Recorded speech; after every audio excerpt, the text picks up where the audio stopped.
Hi guys, welcome back to another video of CP Bowling. And today is going to be our video. I think it's kind of like a mini movie now. I think it might be one of our longer videos in a while. Normally our videos are around 10 to 12 to 13 minutes long. I purposely made that so that it's not too long. It, the videos I'm trying to create now this year would be content that you can sit down and watch in like 10 to 15 minutes. So that's easy to watch. But this monthly finals is going to be quite long. So just a heads up to everyone. All right. So for the format of the monthly finals, it's a monthly tournament held by the Pasig Bowling Association. Uh, and even non-members of Pasig Bowling Association can join these tournaments. That's why in my videos you might see folks from other associations that have joined the games. So the entrance fee is 1,500 pesos. For seniors and PWD, it's 1,300. So may konting discount done. Now, normally, in the past, they break up the competition into two groups where it's bowlers that average 170 and below and bowlers that average 171 and up, so that there's going to be a more even playing field in terms of handicapping and whatnot. But now it's just one group, so it's a bit harder to really podium on these competitions. For the prizes, the champion gets 8,000 pesos. The first runner-up gets 4,000 pesos. The second runner-up, 2,000. And the third runner-up gets 1,000 pesos. There are also some special prizes for the top youth, top senior, and the top lady bowler. For the oiling, for this quarter, it's still the 42 feet pattern with 23.95 ml volume with a 25:1 ratio. So it's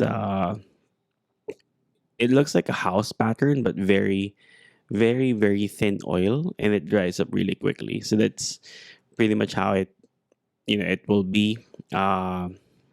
And because there will be about 3 to 4 bowlers playing on a pair, tendency is from your second game onwards, it's already starting to transition, and on the latter part of the block, it's already transitioned to be really, really dry. All right, so let's start with some practice bowling.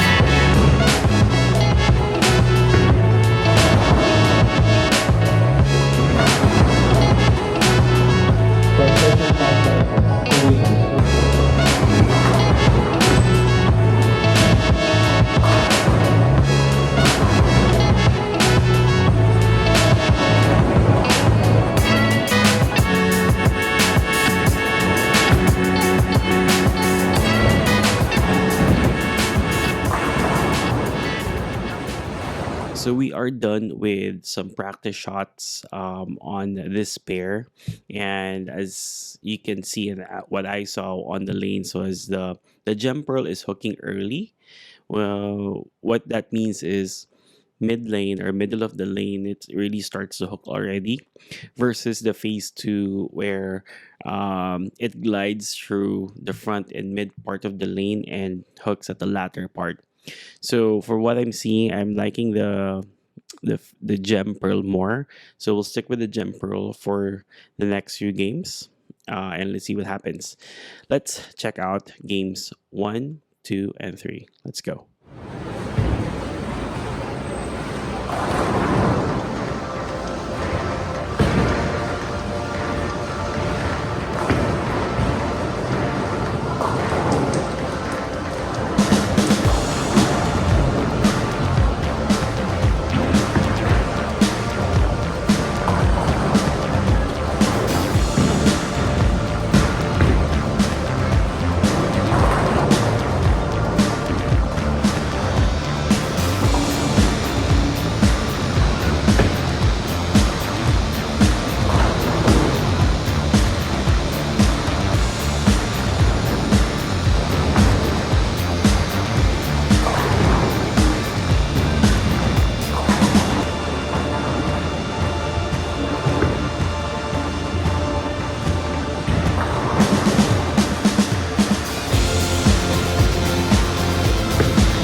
So we had a solid game one with 194, but as you can see from games two and three, we couldn't adjust enough for us to be back into the 180s, 190s in terms of scores.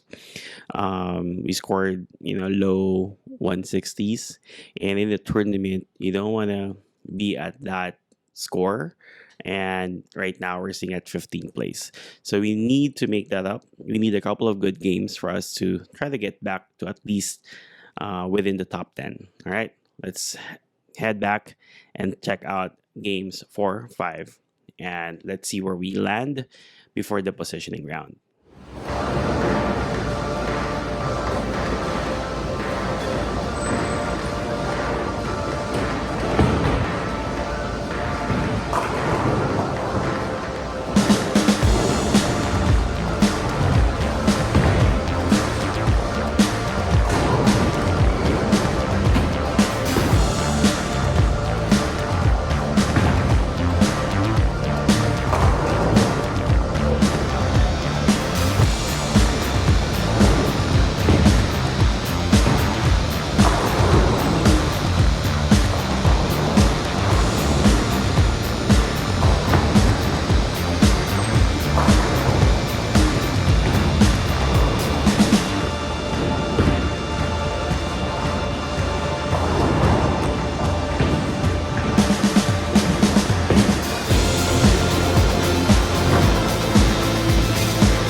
So we finally got a couple of good games. I would say okay games. For game four, we got 182, and then game five, we got a 188. We were mostly using just the gem pearl and our Columbia blue dot for sparing. If you also noticed, I went in terms of sparing. I would go for like a more straighter approach than hooking for my spares. I used to do that a lot in the first three games. Now it's just just barrel down the lanes and just take a really straight approach for your spares. Um, for games four and five, what I saw was the gem pearl. Although the lanes have transitioned, I can still use the line I'm comfortable with, which is basically stand on 15 and aim at 8 board. So that's been our line that we practiced in the last practice session, and that's the line I'm trying to use. But most of often than not, I miss by a couple of boards, and that results into a split or you know a flush nine or flush eight. So yeah, so now we're sitting at sixth place after five games, which is really good. We're just a couple of maybe around 40 to 50 pins away from the podium, probable podium finish, but it's still far from that, right? So the next round is called the positioning round, which is basically us going up against those within our positions. And we need a good game here, guys, for us to at least maintain our place or get a chance to move up into the podium finish. So let's check out this game and then let's see where we land.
All right, guys. There you go. We placed 10th out of 36 bowlers. We did not get the podium finish that we were hoping. We were nearly there, but uh, if we really want to win the podium, we need to be in the mix of one, two, three, and not force ourselves to score like a 230 or 240 just to get in. It's not the right approach. We need to steadily maintain, scores of 200 to 210. That I think is going to be key for us to have at least a chance to podium in the next monthly tournament.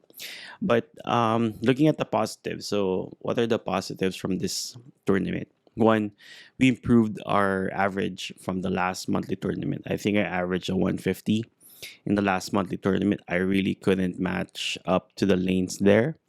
But in the tournament now, I had a couple of good games. I'd say 50% were good games, 50% were not so good games. And that's a big improvement compared to all bad games in the last tournament. So that's a big positive. Let's, take this as a grain of salt and learn from this.